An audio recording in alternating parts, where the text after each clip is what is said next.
So you are just you're just coming up here.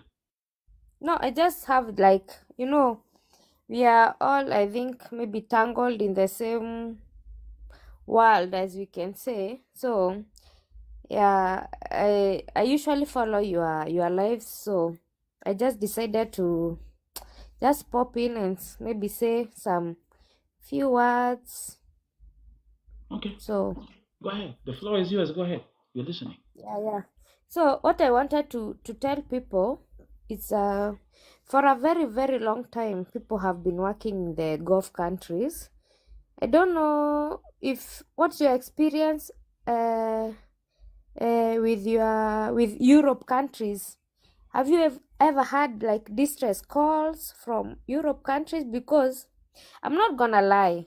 I'm an agent and I'm not here to advertise myself. I just want to hear your views when it comes to Europe. Have you how is that industry? Have you ever had any distress calls from that other world? 2 distress calls in 10 years. 2 distress calls in 10 years. And I am a German citizen. Okay. Kannst du Deutsch reden? Also wenn es um Sorry? Europa geht, da gibt es, also wenn es um Europa geht, da gibt es wenig Beschwerde. No, Also no, I don't know. ich kann mich daran erinnern, an einem Tag, wo ich einen Anruf erhalten habe, wo man mir gesagt hat, Nelson, ich bin in Schwierigkeiten. I can't even understand that. But the reason why I was here is I was just unajua in the Gulf country we also as agents we've also had our own experience share of frustration, disappointments, not only from the government but also from our partners back there. And so before we venture into the European countries, I just wanted to come here and maybe listen to your views when it comes to European countries. Kama pia ni wabaya kama Europe ama tutapeleka watu pia tujipate hapa tunaanikwa, watu wanalia, watu wanateseka, because it's not our wish for such kind of predicaments to happen to the clients that we take there.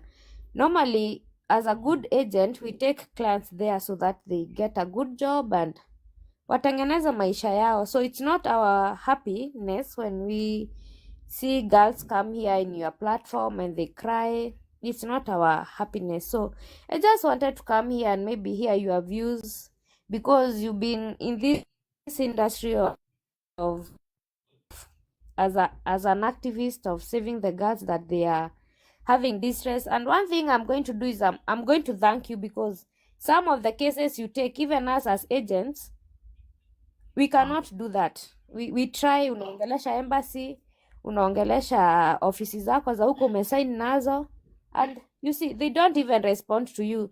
But when they see someone like you and you have Ruth, a big following. Wait, hold up. Ruth, just give me a second. Am I getting a compliment from an agent right now? Do you know how the universe works? You are. Do you see how the universe works? Wambie. Because there are some cases that you cannot deal with, right? Yeah, there are some cases like hata mimi mwenyewe zinaweza zikanishinda at some point, because I'm talking to the office, I'm talking to the embassy, I'm talking to the immigration, and they cannot listen to me because maybe me, the only thing I have is the paperwork, but for you, you have the platform. So if you have the platform, maybe you can have that influence more. So kama kuna cases genuine, you can partner with the agents wale wako na wasichana wanateseka, kwa sababu si ati ni furaha ya agent amekaa kwa nyumba hivi na ako na msichana anateseka. No, that is not, you gain nothing from that. You extremely gain nothing from that. You see, sometimes hata unakutanga Nelson, sometimes unaona kama kazi za Saudi, tunatafutianga msichana passport, unamtafutia medical, unamtafutia good conduct, unampeleka shule, you spend like 70,000, unapeleka huyo msichana Saudi. Pia sisi sometimes agent anakuiba hizo pesa zote, they end up not paying you. You get? Na msichana akifika huko, maybe wanamtreat vibaya, but tutalilia nani? Tutalilia nani?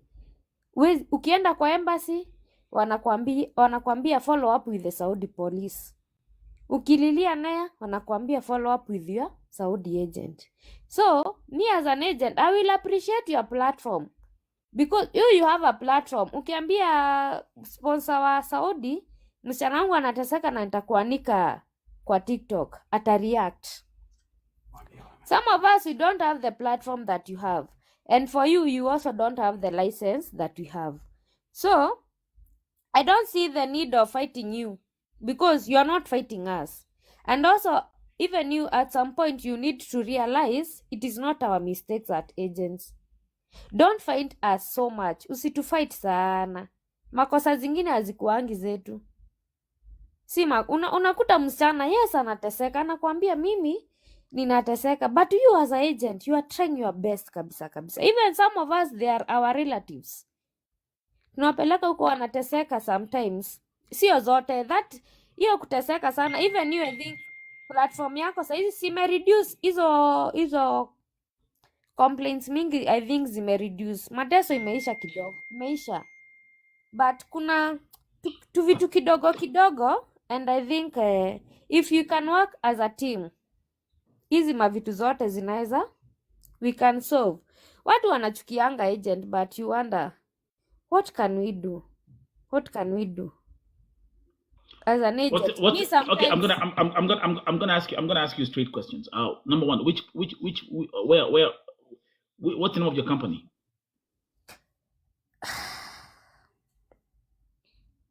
The name of the agency is my husband agency, and I don't know, he does not feel comfortable for me to mention his agency in the platform.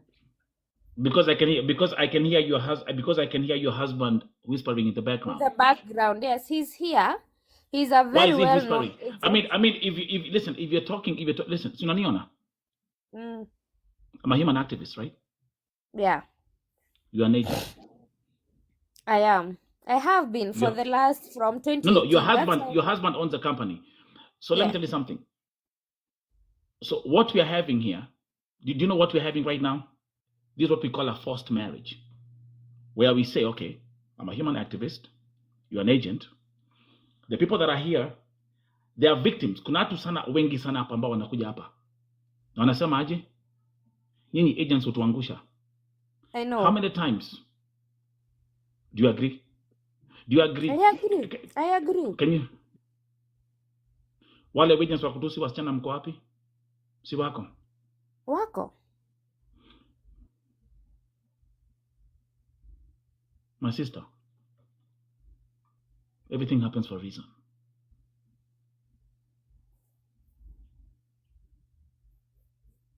Your husband is there, right? You're doing a legitimate business. We are, but I joined this call because I also work there. His is just a name on the paper. Like saizi hapa, you see, ofisi yake iko Thika. They know. It's not like it's something we are hiding. They know, and even if I nikiandika hapa wale watu nimepeleka, they are going to pop up. There is nothing we are hiding. The people we tumepeleka, they know, they are here. The only thing I wanted to come here and tell you is, Nelson, sometimes wanga muna to blame sana as agents, but you don't understand our power as agents inafikanga wapi. Umewahi kaa hivi ujiulize aje? Na what can an agent from Kenya do to a girl that has a distress in Saudi Arabia?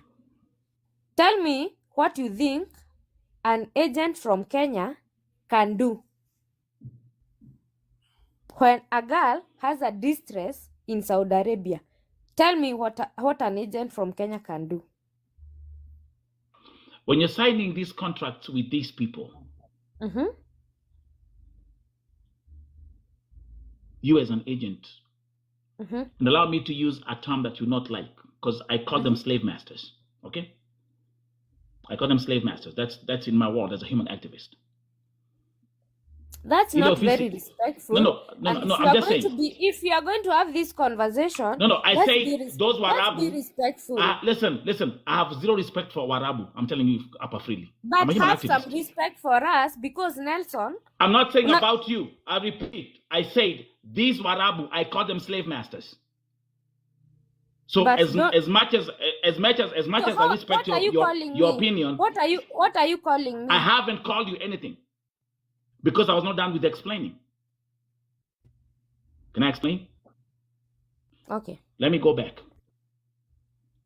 The contracts that you have with our Watu, our Rabu. What's your power as an agent when Kadama are in distress?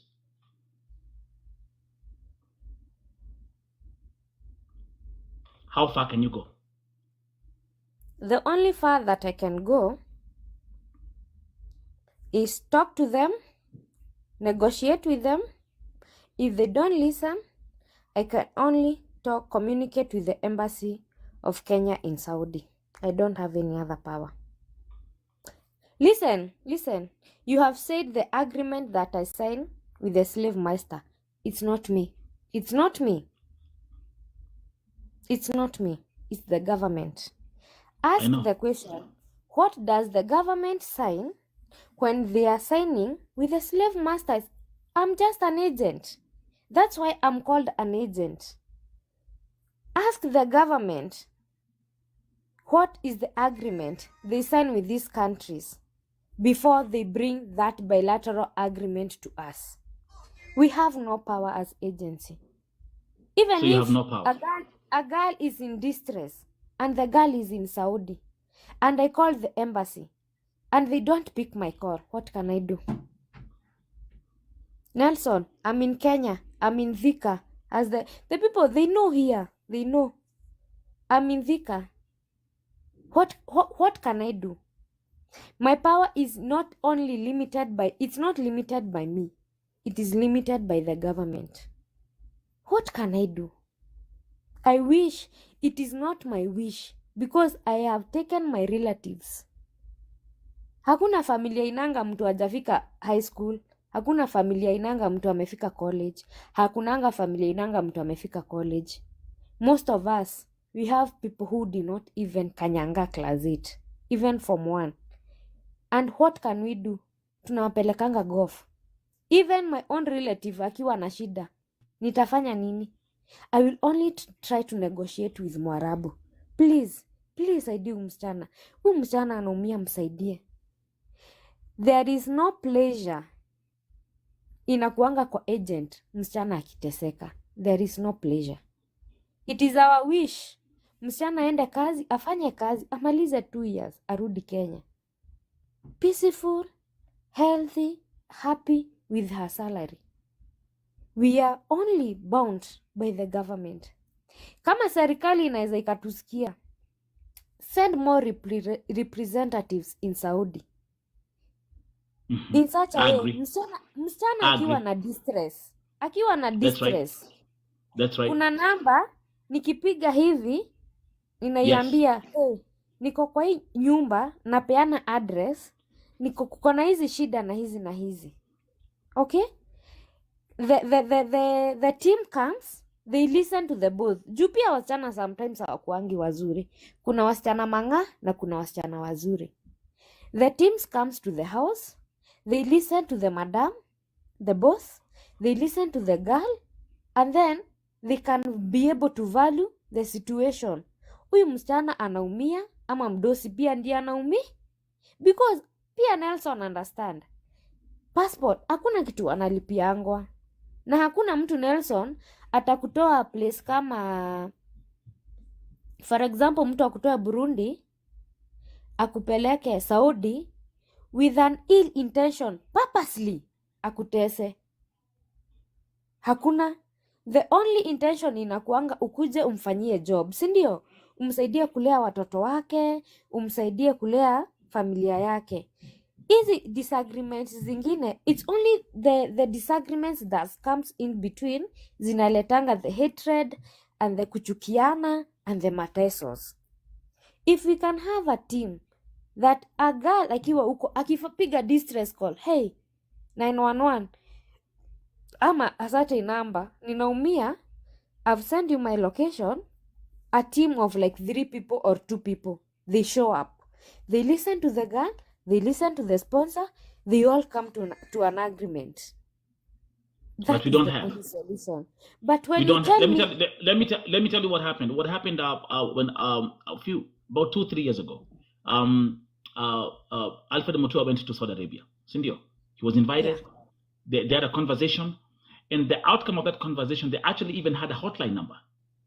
Me, on the other hand, I collaborate with the State Department, right? Honorable Rosalind Jogu and Honorable Emma, who you also know, they told me, Vote TV, this is the information, share this information on your platforms. I had a hotline number, I had an email address. Do you know Ruth Koi? By the time Alfred Mutua afika Nairobi, that number was not working. And at that point, I gave up on the trust of the system. Now, let me ask you a question. And everyone who's watching here, this is a very interesting conversation. And I love it. And Ruth Koi, this reminds me of a time when Nelson Mandela was released from prison after 27 years. And when he came out, he sat on the table and he said, for me to run South Africa, I have to work with the white people who put me in prison. Does it make any sense? Now, I'm a human activist. You are an agent. Mina kujanga hapa, I fight for these girls. and you fight us. And I you fight, fight us. wait. And I fight agents because I do their job. No. Let me give an example. If an agent, if a lady in Saudi or in Gulf is in distress, apigie agent, anze kutusiwa, anze kuitwa majina. That's a bad agent. Thank you. So can you also agree on this live, on my platform, that we have agents manga? And those are the ones that I will fight. And they know that. Let me ask you a simple question, Ruth. Because your husband has an agency and you also work under your husband and you have the agency. Yeah. Are you supposed to take agents supposed to be taking wasichana to Lebanon? No. Thank you. Why? Why? There is no bilateral agreement, but I want to argue my point. Okay, wait, you're going to get there. Let's go step by step. Yeah. Do you see how patient I am? There is no bilateral agreement.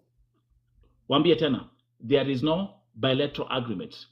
Ruth Koi, agent manga, wanapitisha wasichana Mombasa, wanapitisha wasichana Entebbe, then they train them how to lie. No. Listen, I'm going to give you all the time to speak. Okay. I'm a very patient person. Otherwise, I can hush and trust you me. Okay. I will let you talk and I will not even say a word for the next 2-3 hours. No, we're having a conversation. Do you want that? Thank you.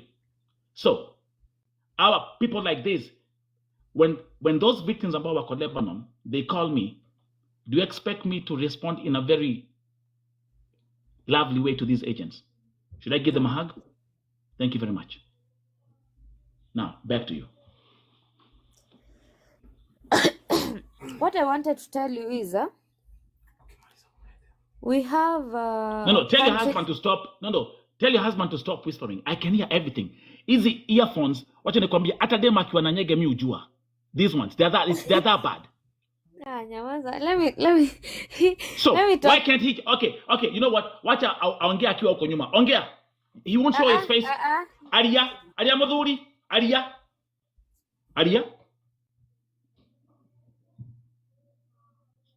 Okay, they mute. Let me, I'm the one having this. I'm going to let him have his field and talk to you once I'm done talking to you. I feel like I need to put my points in order, and then once I'm done, I'm going to let him talk. Okay? Okay. He's a follower of you, so I know you guys are going to have a conversation. So we were talking about people taking people to countries that they don't have bilateral Agreement. agreement, Bilateral. right? Yeah. Yeah. So I was just and you are saying that you get distress calls from the agents that they've taken girls to countries that we don't have bilateral From the agreements. victims. From the victims. Yeah, from the victims. Yeah. So I just wanted to ask you, when you talk to the agents, how do they respond? I don't talk to the agents, sweetheart. No, you tell me you just talk to the victims. I talk to the victims, I talk to the ambassador, I talk to the deputy ambassador, and I report to the State Department. Because how are you gonna contact a trafficker? They're human traffickers. Then most of them ni broker. Yeah. You know how this shit works? Okay, I just wanted to ask you respectfully, Nelson, according to you, have the cases been severe, maybe with the country that have signed bilateral agreements and the country that have not signed bilateral agreements? Have there been a difference when it comes to cases? When it comes to severance, maybe Lebanon was more severe than Saudi, maybe Dubai was more severe than Lebanon. Has there been like a certain kind of difference when it comes to countries that have signed bilateral? That's a very good question. That's a very good question. That's a very good question. Now, if we talk about how do we have more cases in Lebanon or more cases in Saudi? Do we have more cases in Iraq or like? No, I'm saying I'm not talking about.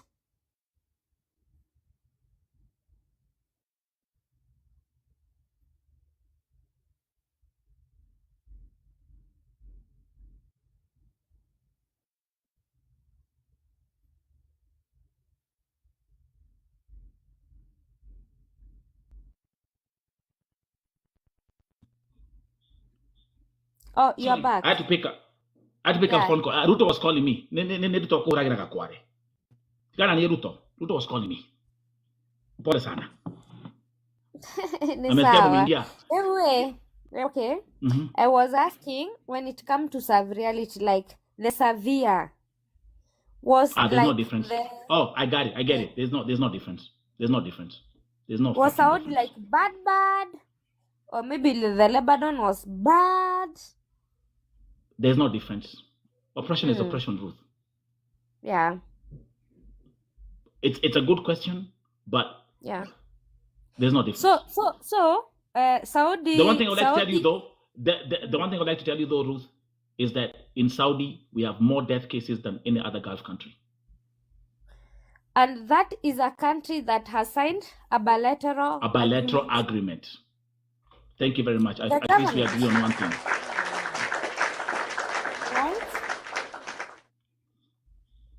Right? Yeah. That's a country that has signed a bilateral agreement with the government, but we still have the highest level of oppression.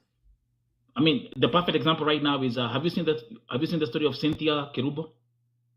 No, I just joined your live. I think you are discussing that, and then I joined. I did not have like a good understanding on what was going on. Here, she died on Friday. Saudi Arabia. What happened? They are trying to convince us that Ali Jinyonga, we are not buying the bullshit. Nelson, one thing I'm going to tell you is that many people they draw their blames on agents, and you have been one of them. And respectfully, the reason why I'm here is I just want you to understand. Yes, an agent take a certain percentage. Okay. but it's not 100%. The only percentage that an agent can be responsible of is taking this girl from Kenya, processing her documents, and taking her to Saudi Arabia based on the government agreement, right? But watu wengi hapa naona hata wanasema agent wengi ni waongo nini, but I just want to ask you, what can I do? What can I do, Nelson? What can I do? The only thing I can do is like for us, na kama kuna mtu ameteswa na kampuni yetu hapa, they know me by my face. How do you handle these stress calls? By let's even forget about the 500 companies.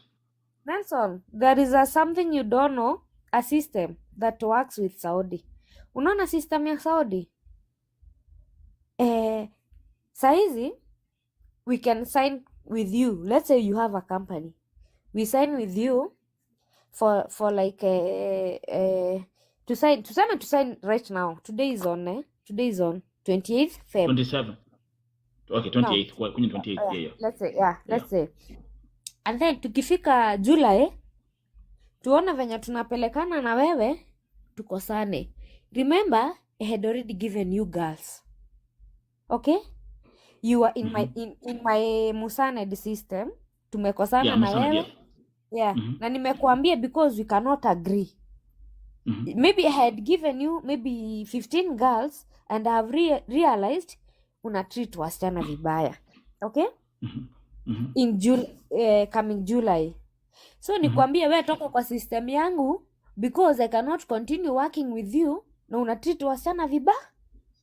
I had given you 15 girls. Kwa wasichana 15 wanafaa kumaliza 2 years. Okay? Okay? Wanafaa kumaliza 2 years. Sasa after nimekutoa kwa system yangu, uagree, it's like a payback. Msichana akiwa na shida hata nikikuambia please there is this and this girl, she has a problem, can you please try to solve it? You are like you don't care. At the end of the day nilikutoa kwa system yangu, so what are you benefiting from it? Nothing. So msichana anaweza akateseka. Hata I try to talk to you, I tried kuandikia NEA, I tried to CC embassy, I tried to CC labor, I tried to CC embassy. There is I tried to CC Saudi police. There is nothing they are going to do. I don't Ruth, have that superpower. And by the way, we're gonna have an open Q&A. Someone it's is okay. asking. I'm open. I am open. No, sir. I know. I salute you, Ruth Koi. I salute you for coming. I salute you for coming on Vote TV, because tens of thousands of agents can't even dare to step their feet up. Let's so we are having a very, very mature discussion right now. And I want for all the viewers, especially new ambao mko Gulf, mko hapa, take notes. Na kama pia I will add, kama kuna mtu anajua nimewahi mpeleka mahali and maybe she's okay, I would like a thumbs up. Pia I deserve a thumbs up.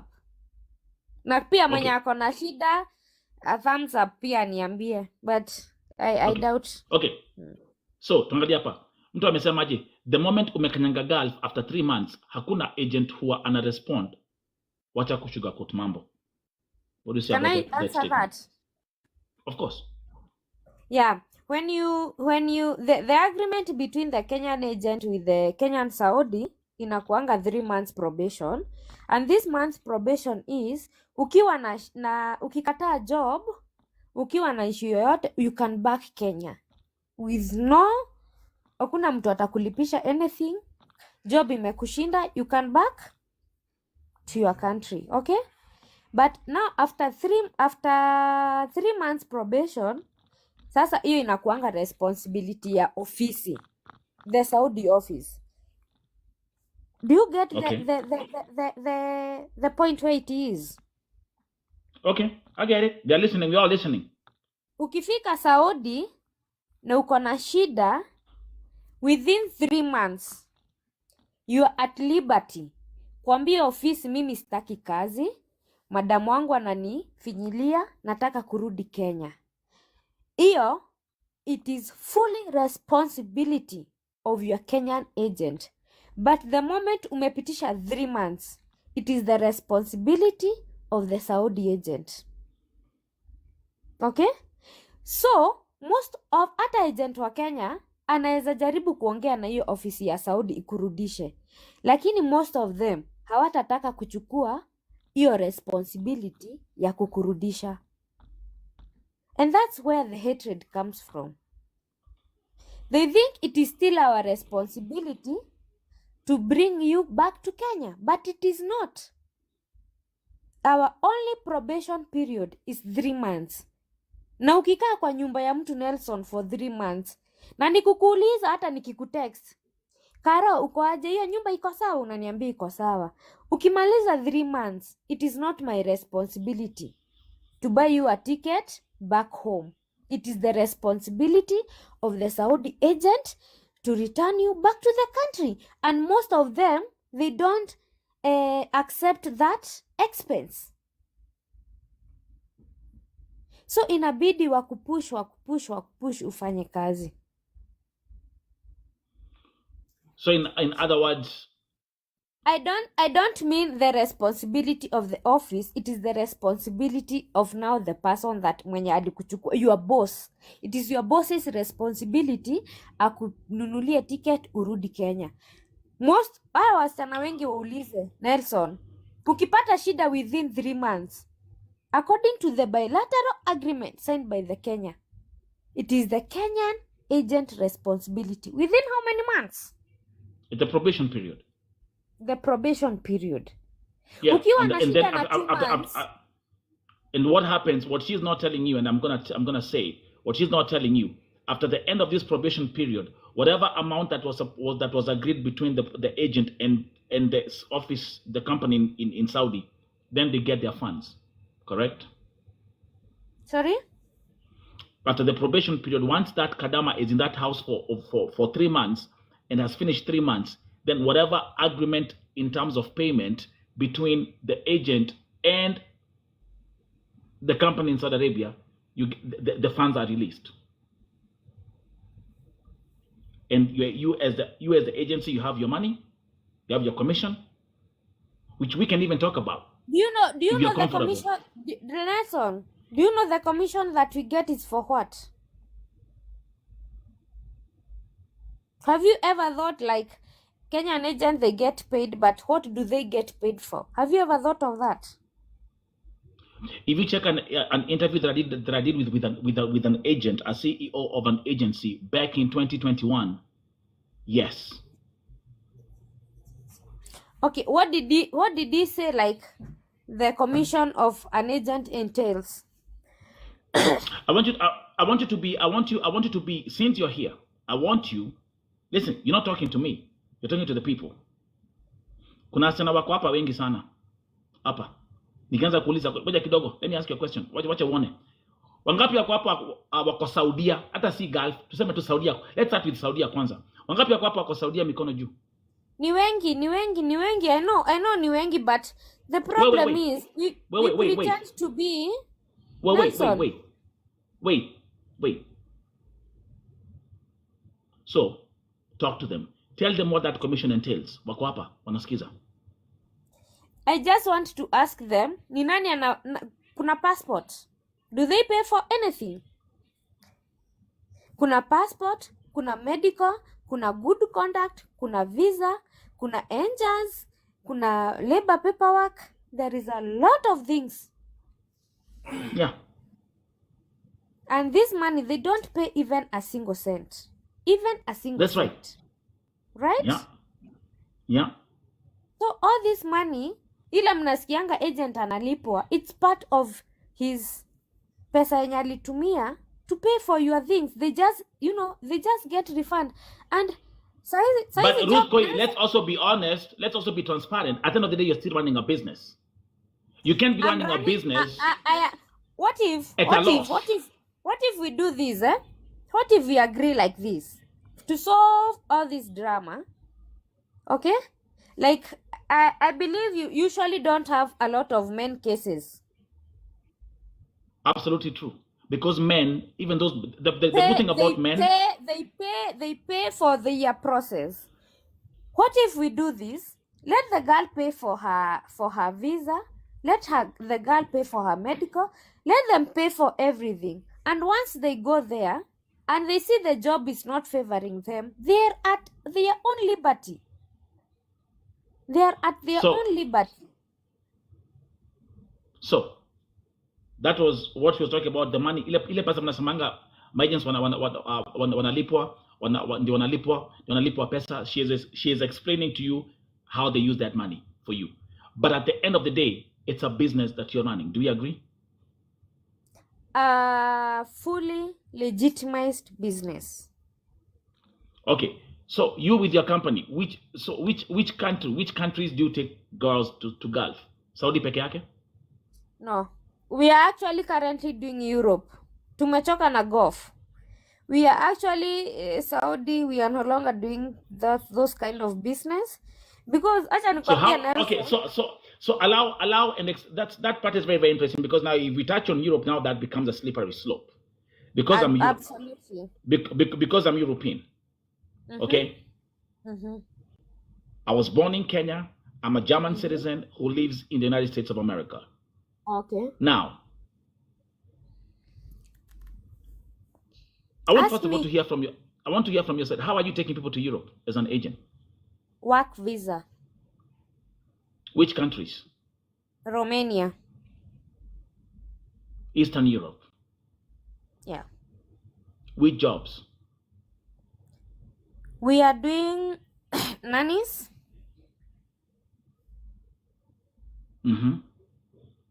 We are doing saloon card food delivery drivers. We are doing cleaners, and I am doing massage. That's are the only jobs that I'm currently doing. And I want to be very specific. I am only doing Romania only. No other Europe country. Now, allow me to, Ruth, I'm just going to tell you the truth. Bring it. Romania is the Daguretti of Europe. Does not matter, honey. Wait. I repeat.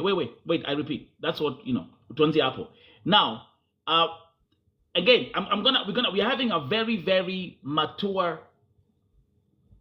man to woman conversation. Did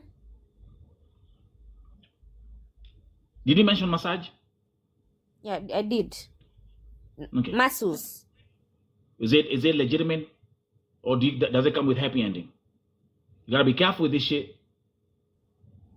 Don't be dramatic. Don't be dramatic. I'm not dramatic. What happened in Turkey? How many girls were taken to Turkey? I did the expose for Turkey. How many Kenyans were taken to Turkey for kazi massage? Wakuya masseuse. And I'm gonna speak about this in very, very, very, very, very eloquent terms. What happened? How about you do this, eh? How about you let me do my job, and if I'm on the wrong, how about you come and question me when I'm on the wrong instead of questioning me when you absolutely have no facts? So Romanians are running to Western Europe, and you're taking people from Kenya to take them to Europe. That's actually a pretty interesting demographic. How much is the minimum salary in Romania? How much is the minimum salary? You tell them. I don't know. How much? You say is the Dagoretti of Europe. You tell them. You say you are a citizen of I'm not asking. I'm a European. Have more information. I'm a European. You are the one who's running Romania. How much are they getting paid for the masseuse? You said you are a citizen of Germany. I'm a German citizen. Ich bin deutsche Staatsangehörigkeit. Also bitte schön. You should know better when you say something like Romania is the Dagoretti of Europe. You should know better. Statement. Not unless you're assuming without the facts. I'm not assuming anything. Give us the facts. What is the minimum salary in Romania of a foreign worker? Okay, which facts do you want to get from me? You are the one who's running the business. I'm asking you. You should be telling. Listen, I've given you the platform, Ruth. You might get 3 customers from here today. I know, but I want us to be very respectful. People come to your inbox. People will come to you. Wait. People come to your inbox and be like, hey, you know what? Nimekuona kwa Vote TV ukiongea unapeleka watu Romania. What? I promise you that. You'll get inbox. And I respect you so much. And if you've had a very cordial, and I've been very respectful, very cordial conversation, right? So talk to them about Romania. And I, even when I came here, I came with a word of, I respect your platform, because you do some jobs that we cannot do. Because sometimes nikiambia Mwarabu nitakuanika kwa VU. They act, right? So I came here with a very respectful approach, and that's also what I'm asking. And that's what we're gonna keep on doing. So if I come here with, I'm saying that this is the job I have, don't demean the country, because right now VU hatuendi golf. Naweza nikakuja hapa niwaambie kuna job Qatar ya 30,000. Does that make sense?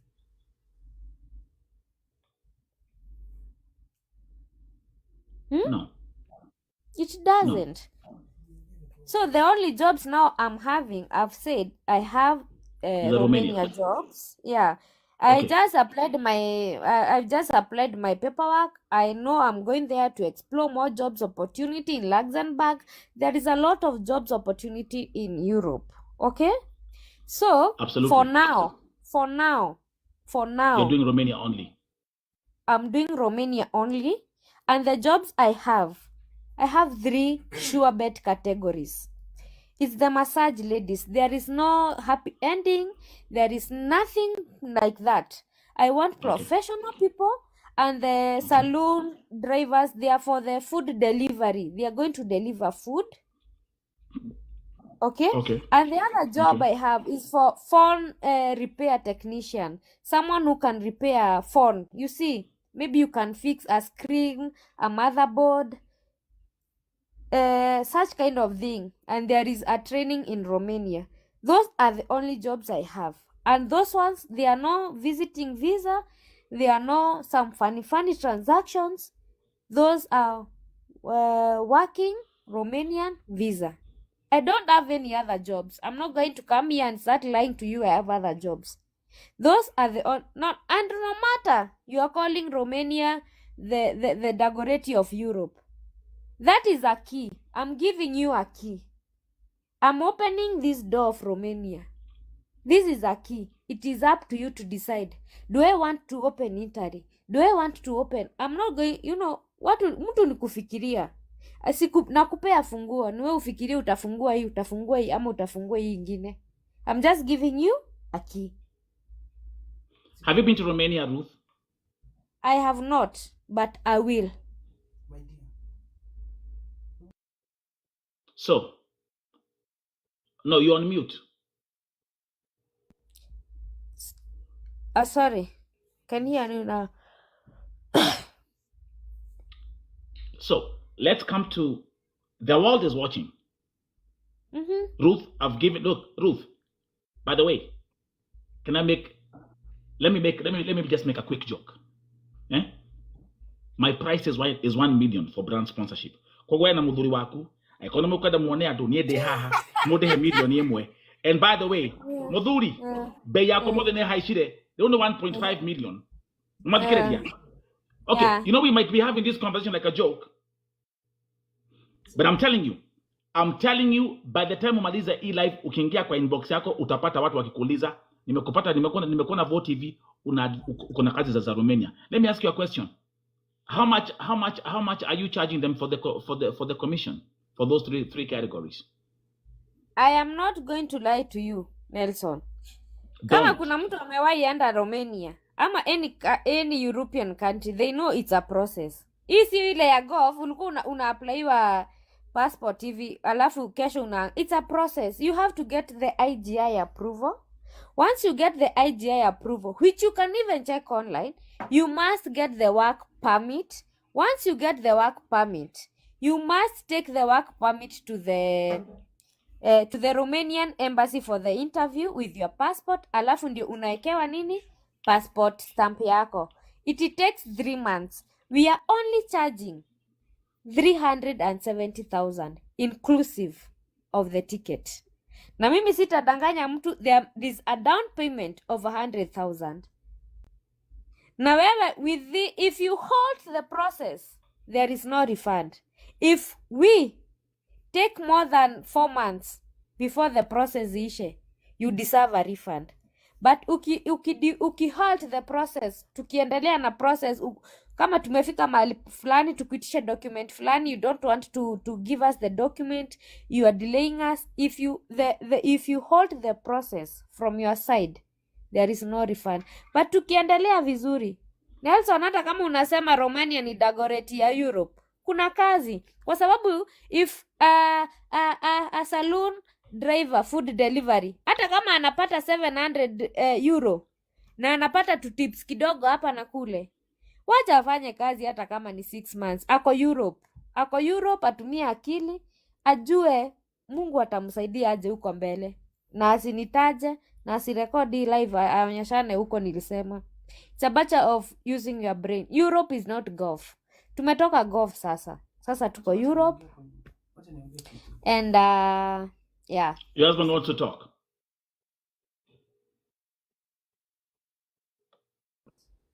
He will talk tomorrow. No, amesema umute. Nimesikia kwambia umute. You want to say something. He will talk tomorrow.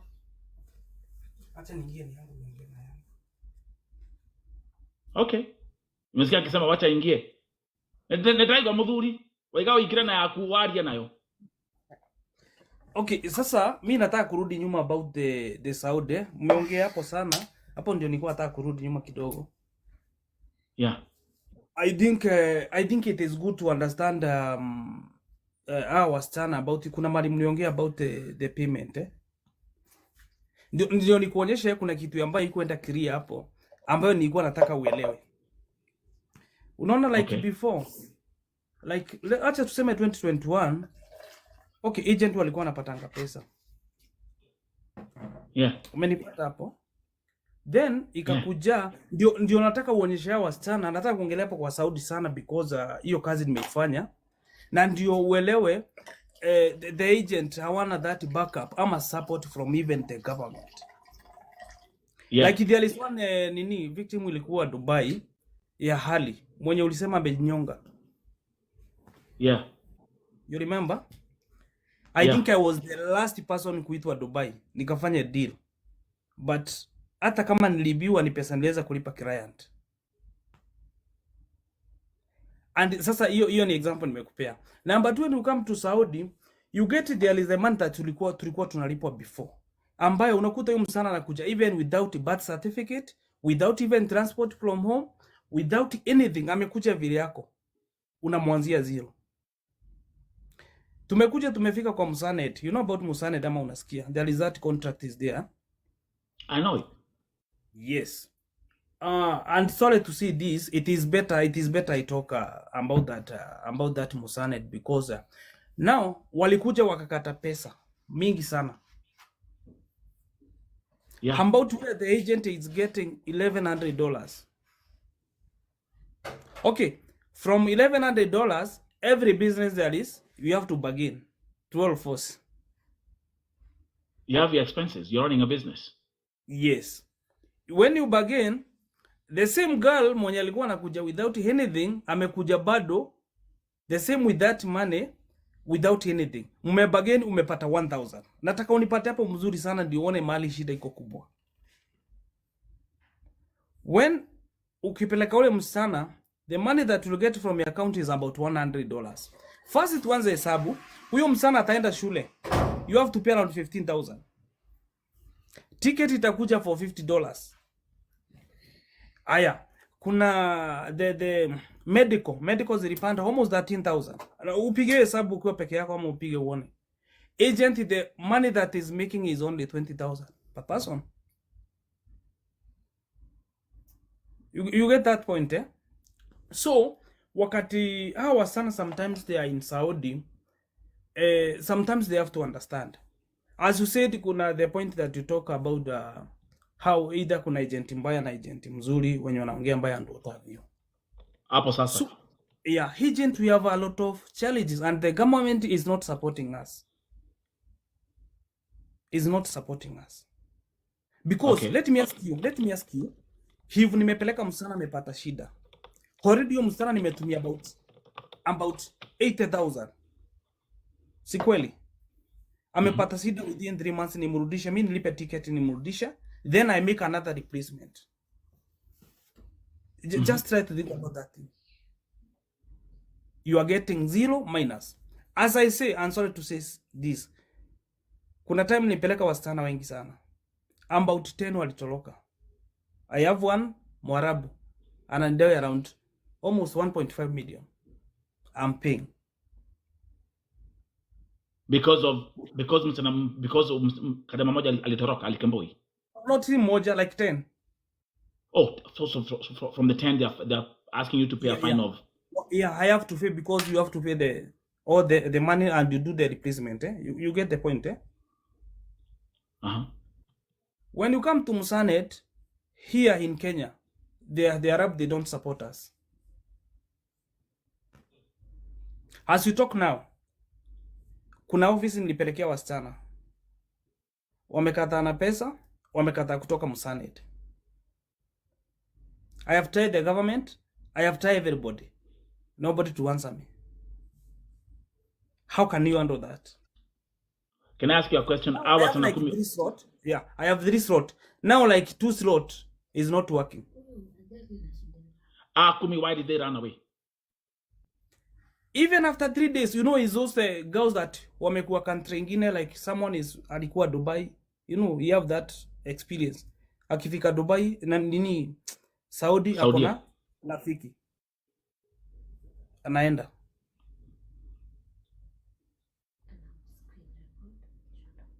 It's okay, I can hear everything. Attack whisper, I hear everything. I have some very easy. My main point I wanted to support, my main point was that agents are getting a lot of problem. Most we was having around 1,000 agencies. Sahi wameanguka. There are around 500 agents registered. Do you know why that happened, my friend?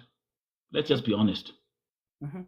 Because most of these, at one point, Kenya had 1,283 agencies in the NEA system. And do you know why they were wiped down all the way to 700 to 500? Because they realized that most of these agencies were operating illegally. Some of them, let's just be honest, is that accurate? The State Department and the Ministry of Foreign Affairs and the Ministry of Labor, the NEA did not remove these over 700 agencies qua system because it was fun, because simply they failed at their job, because simply they were involved in illegal activities. Now, my friend, ukiona nikiwa pa mimi kama human activist, fighting, magunia, shagala bagala, those are the kind of agents I used to call out. Me, I understand that. I understand very well. Okay, the point I was having, my point was very, very, very clear. To get that where sometimes the agents where they get a problem. You get, that was only my point. You get. Okay. That's why I'm trying, because you don't know from your side, ujui agent analipwa nini ama pesa ngapi. So that I wanted to explain about that. Okay, you clarified that part. Yeah. There's one thing I would like. Do you want? Okay, there's one thing I want, because people are. I'm saying what are very curious, and we are listening to you. Again, whether we agree to disagree, whether it's an open, mature conversation, and this is what democracy looks like. Now, do you want to keep on explaining about Romania, or do you want your wife to explain about Romania? We'll explain. You will explain about that. Okay. About now, then can you do me a favor? Nataka nipandishe wasina tumemmesikiza, especially nyinyi ambao mko Saudi Arabia. Can we have 15 minutes of Q&A about Saudi? Muulize this couple, nyinyi mtajibu. And then after 15 minutes, your wife will then come back and explain about Romania.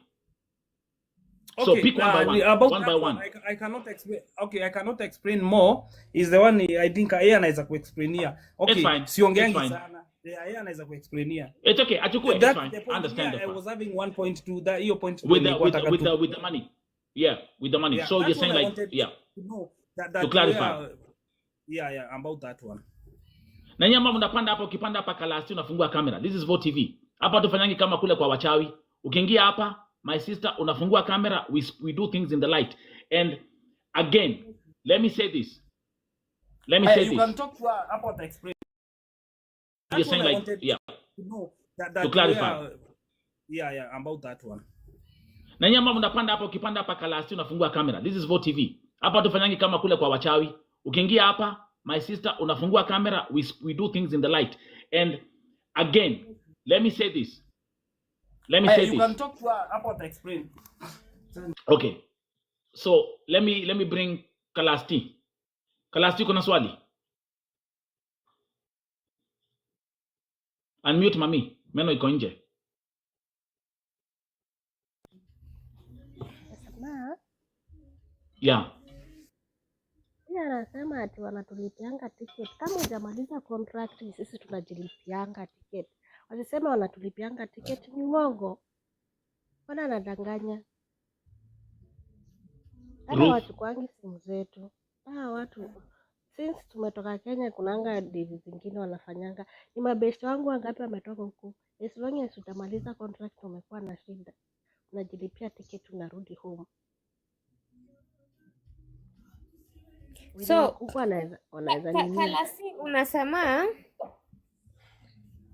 Kalasti, I think kama nimemsikia poa, amesema kwa nini wanajilipianga ticket kurudi Kenya, si ndio? Ama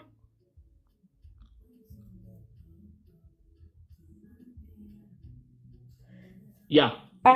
yeah, I think amesema hivyo. Kwa nini huwa wanajilipia ticket kama kama wajamaliza ticket kurudi Kenya? Kaja maliza contract. Unaambia jilipia ticket. So can I answer that ama we go to the next? No, answer that first. Alafu nitakuletea. Tiff is in the building. Yeah. Thank you. As I said, according to the government contract ile wamesign, my responsibility kama ni 3 months na anataka kurudi Kenya, hakunanga mtu anamwambianga anunue ticket because it's on the Kenyan side. But ikipita 3 months it is the sponsor's side. Sasa unaona, sponsor akiamua anunue ticket ama alipisha msichana tickets, how is that my fault as an agent? Tuambiane ukweli tu, how is that my fault as an agent? And it is, mtacheka, lakini that is not my agreement as an agent. It is the Kenyan bilateral agreement between Kenyan and the Saudi agency. It is not Kenyan agent. Hiyo ni agreement yenye iko kwa kila agent the whole country. Tiff. Wewe kama ukimaliza 3 months, kama kuna agent alikosa kukulipia ticket kurudi Kenya, hiyo nayo I blame the agent. But past 3 months, it is not us. Na ni venye msomangi agreement. Juu mkisoma agreement, kuna mahali kuna kuanga pameandikwa 3 months probation period.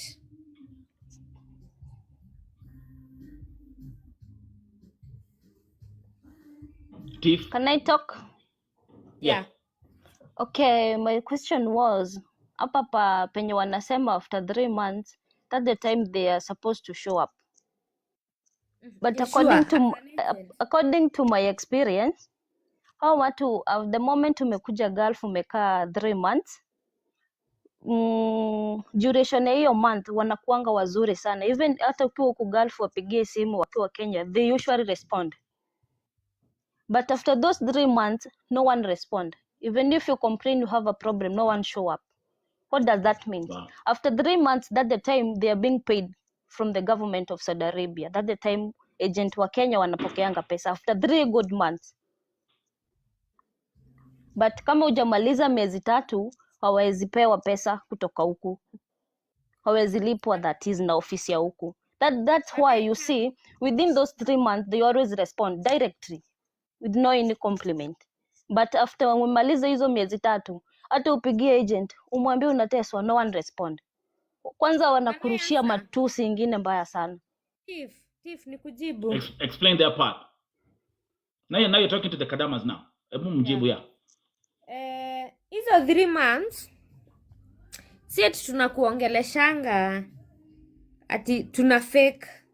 We want the honest truth from you. Why don't you did the same honest after those 3 months? Why do you disappear all of a sudden after those 3 months? We don't disappear. If Good there is question. an agent that disappear, that is wrong to disappear. But after 3 months, we don't have any power to help you, Tiff. We don't have any power. Okay. The The other reason why thing we is keep wait. The reason why sorry. we keep up with you for 3 months, tunataka kujua Tiff, uko sawa? Uko sawa kabisa before Mbona we usinijulie hali hata hiyo miezi 3 ikiisha? Mbona usinijulie hali hata after hiyo miezi 3 ikiisha? Why are you too much to me before hiyo miezi 3 ifike, cause you are after money? That's the listen. fact. What do we get paid for? Tunalipangwa nini? I don't know unless you tell us. I'm not the agent, you're the agent. We get paid the expenses that you use to travel to Saudi because unakuanga umelipa anything. Yeah, for me I paid. Mimi hakuna kitu nilipiwa bure. Then your case is different because basically according to the agreement, agent, some like last year tulikuwa tunawalipia kila kitu. Haya, the other thing is tunakuanga tukilipwa Tiff. Si tunakuanga tukilipwa, tunakuanga tukirudishiwa pesa zile tumetumia kuwatafutia everything. Na sometimes kama wewe, I see you are good. You are good right now. The way I don't know whether bado kwa nyumba. Hata kama mnatuitanga wabaya, tupetieni tu a benefit of the doubt. Appreciate us kidogo. yeah, we do hata kama appreciate, but the problem is mimi swali But yangu you inakuanga blame ile us yao. so much. You blame us so much because Steve, acha nikuambie. In a month kama agent tunapeleka wasichana kama 200. Okay? Na tunataka nyinyi wote mkue sawa. We need assistance from the government. Mimi naweza nika control kidogo for that 3 months. Na ndio unaona tunauliza uko sawa because kama uko mahali Tiff for 3 months na unaniambia uko sawa. Within these 3 months unafaa ukue umeona red flags. Na uniambie hata kama ni the 3rd month uniambie ai madam, hii nyumba iko na kashida kidogo. The other thing is I'm going to react very fast. Lakini mimi nimekupea 1 month. 2nd month ukoaje Tiff, niko sawa. 3rd month ukoaje Tiff, niko sawa. Mimi kutoka hapo mimi ile nguvu nimepewa na serikali inaisha. Na nguvu inarudia Saudi. okay, the other thing is unaona Vote TV. Wait. Oh, sorry. Mimi kama agent na nguvu zangu zimenishia hapo. What can I do? Don't you think you guys, as you give us pressure, pia serikali mnafaa pia muwape pressure? How can we reach the government? You are the one who's supposed to reach the government. How can we Kadamas How reach the can you government? call the government? We have tried, but if we cannot do it on our own, we need you people to also join us as part of... Okay, kama nyinyi, okay, can I inject? Yes, Kama nyinyi inject. ambao mnapeleka hiyo Saudia na hiyo Gulf, you are saying you have no power over the government and they're not even helping How can I you. How do you Kadamas? expect a lady from Nyamira who doesn't even know anything, ambaye aenda pigia, where are they going to start? Some can't even write emails. Some can't even read or write. Let me ask you, does you putting the blame on the agent help? So in other words, Ruth, we are fucked at that point. We are fucked. We are all fucked. The Thank you very Kadamas much, Tiff. Everybody here, Meona. Thank you. We are fucked. And we all need to get the government in order. We need representatives. That's all we are asking for. We need representatives. You are the responsible to go for the government, not we Kadama. How can I look for Kadama? We are not responsible because you are not in Saudi. Then why should you be responsible? Hata ukitaka kunileta Saudi, you should not be responsible to me even if I'm in Kenya. Nope. Why are you traveling to Saudi? I need to work. Then you need to make sure you are also safe when you are there. How can you make sure we are safe yet you said we are all fucked up? It doesn't talk make to any the sense. government. It is How can not I me. talk I'm to not the the government? How can I reach the government? Unaona mimi nimevaa dera. Sasa mimi nitakusaidia aje? Okay. What TV, you got the statement now, what I was complaining about? Yes. Thank you. It is. Thank you. You have already shown up with what I was saying. Don't blame. Unajua nyinyi mnakuanga na selective hearing. Yani nyinyi mkiulizwa, you want to take all the weight mumwagilie agent. Okay, the other thing was, mimi nilikuwa We try nimeuliza every swali. day. Hata mimi to come to this life, it has taken me a lot of my energy and a lot of my sacrifice. It's a lot to come to this. Okay, let me life. say this, and I'm sorry. Understand that it is not only the agent that needs to be blamed to whatever sometimes happen to our girls. We love our girls. Siwezi nikaenda nimtafutie passport. Kuna wale wako sawa. That is our wish. Kila mtu akuwe sawa. Okay, let me say this, Ruth. Next time, try to secure your job, please. Don't try to come and talk here something which will ruin your job. Because for now, mi siwezi advise mtu ako hapa akuja kwa Ruth that he is an agent. You have already shown up, you are a failure. Because I'm saying the truth, you want me to lie? All the best. What is the Bye. difference What TV? between Thank me you. and other agents? Thank you. Because Chief. you don't know how to explain yourself better, so as we can understand you more. So what have Unajikula I na not maneno explained? yako. Unajikula na What have I maneno not yako. explained? You want me to Unajikula lie. na You maneno want me yako. to I don't lie want to you to you. lie. I want you to talk the pure truth. I've told you the truth. We don't have Jielewe any kwanza. power. We don't have any power to help you when you're in Saudi. That is the truth. The fact is, mind your words when you come to talk to us, Kadama. Mimi ni I'm Kadama, telling mimi. you, Yeah. when you are in Kadama and you are in Saudi as an agent, past 3 months, I don't have any power. It's upon the Kila mtu government of amesikia. Kenya when you have a problem to help you. What do you want me as an agent to do? I don't have any power. So why Can- should can you I take inject? that responsibility to take at Kadama and Saudi Arabia, yet you don't have that Because the audacity government to has face the promised government? me. Then you should drop to Because- your work, Kalas. Let me answer you. Because the government has promised me their labor representative. Is that what they call them? Okay, Labor how did they attache. promise you? How Labor did they attache. promise you? It's a labor attache. What did they It's a call labor them? it's a labor attache. And the problem is, Yes. let's go back to, and actually we had this at the beginning. The problem is in Saudi Arabia, in I Kenya. don't like the way Tiff. Wait. Let Let me make something straight here. Let me make something straight here. Tiff is telling me that I don't know what I'm saying. I mean, you are not going to advise anyone to come to my agent. Let me make something clear here. I'm going to be very clear. I'm saying this. After 3 months, it They're is on their own. according to the government promises, the government agreements, that me as an agent, I don't have any power. And after 3 months, and Nelson, you have said it. They said they are labor attaches, right? And Kenya has only one. They said they are labor attaches in Saudi Arabia, that they are going to handle cases. How? Why are you asking me? Me and Nelson, we have the same memory of what the government said. Why do you want Thief. to Listen, always kill the listen, agent can I give you all a the story? time? I All mean, the at this time, point, unaona agent ni wanyama. Goja, Ruth, kuna agent wanyama. Kuna Let's not wengi sit sana. here and sugarcoat. You see now, Kuna Nelson, agents. you see where Ruth, my anger is coming from. Like you this speak thief on your own.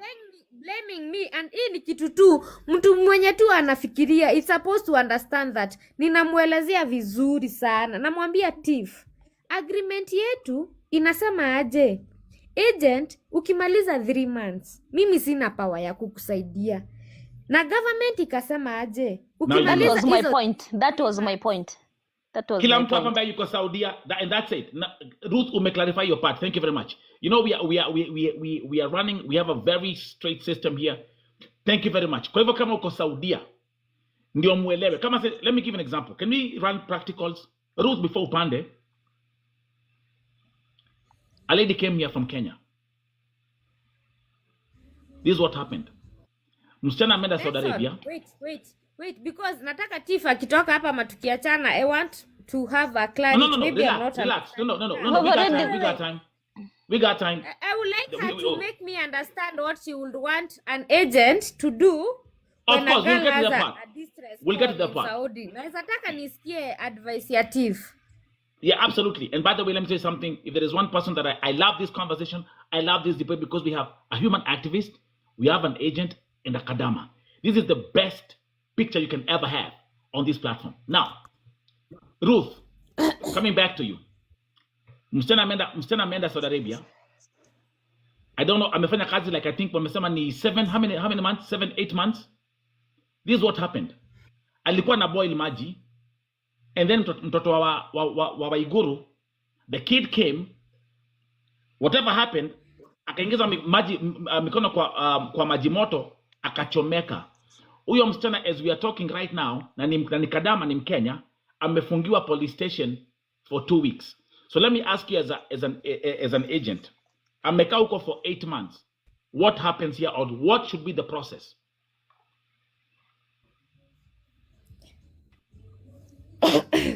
As I said earlier, the agent responsibilities ends at 3 months. It is not us. It is not our wish. It is the agreement. It is the bilateral agreement between Kenya and Saudi, and that is what people they are not getting. No, that's not that. Listen, that's not answering my question. this point- So who's responsible? No, I'm trying. They came to Bo TV. I'm bringing the government labor attaches, and the government, no, the Kenyan government attaches in Saudi Arabia, and the recruitment agency in Saudi Arabia. Who can I contact right now to fight for that msichana achiliwe? The Kenyan labor attaches At the Saudi embassy? at the Saudi embassy. And can I say this respectfully? Who fucking never answer phone calls, or who take 6 months to answer one email. Okay, let's continue. No. And the second person you should talk to is the Kenyan embassy, not to blame him, but to try to make a connection to the agency in Saudi Arabia that hired the girl. Is it not supposed to be? Think about this. We have a victim, the agency in Kenya, which took that victim to Gulf, calls the office in Saudi Arabia and says, hey, there's this lady, and I to a Tiff, let me use Tiff as an example. She's going through some stuff. Can you intervene in her case? But you're saying after 3 months, it's callous. Mushajiondoa, and the ladies now, they can now. Nelson, it should be. But As an it's not. agent, I should have the power. Hata nikipigia askari wa Saudi hivi, nimwambia there is a girl somewhere, akona shida. They should Confused. be able to react to my call as an Kenyan agency. But they don't. But TV, thank This is the you for truth. your time. Bye. Okay, thank you, Tiffany. And I'm gonna pick up. We're gonna be listen, guys. Make sure you pick one guest at a time. This is a very interesting conversation. Kama wewe ni Kadama uko Saudi Arabia, take these notes. Na kama wewe ni Kadama na uko Kenya, answer. wait.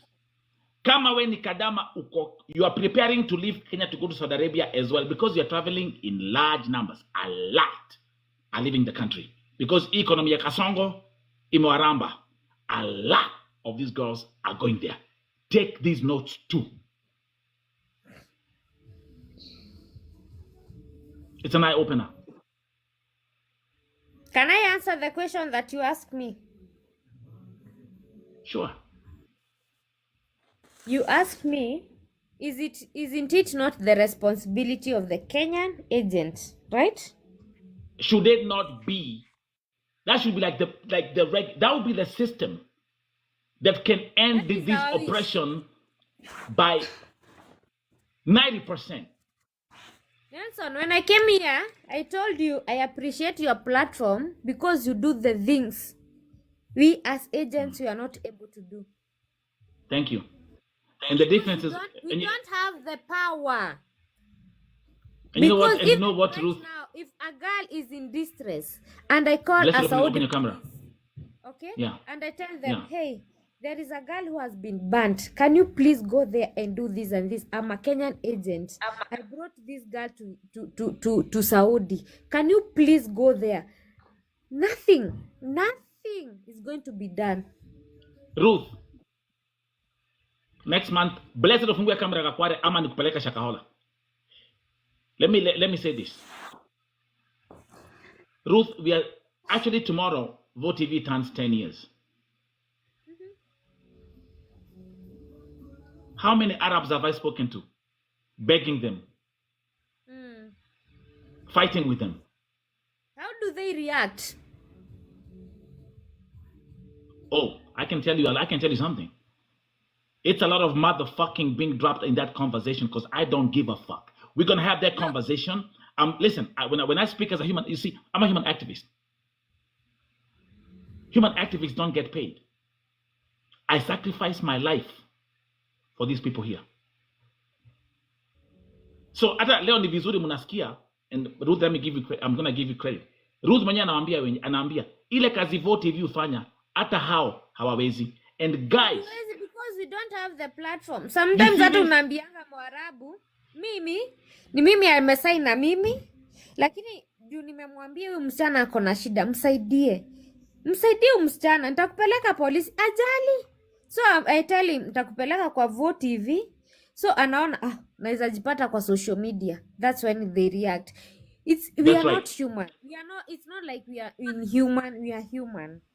Ruth, but hata wasichana wengi hatuna channel ya kutu backup. Tungekuwa na hiyo wanaitanga lebatachi, hiyo wanawaambianga mpige. If we had a strong team in Saudi, ile yenye msichana akiwa in distress, mimi kama agent niwaambie kuna msichana anateswa, wanaenda kwa hiyo nyumba, waende waangalie msichana anateswa aje. We at least tunasema we have a team we are working together with. Ingekuwa at least we don't. And Sasa Ruth, listen, and Ruth, msichana ako na shida, what can I do? My sister, mimi niko America. I've been doing everything from America. Because again, but what you're saying is because I have a platform and I have a voice to fight for these victims. You know, the good thing, and everyone who's watching, this is God's moment. You, Ruth, saying that to me and saying that in public. Yeah.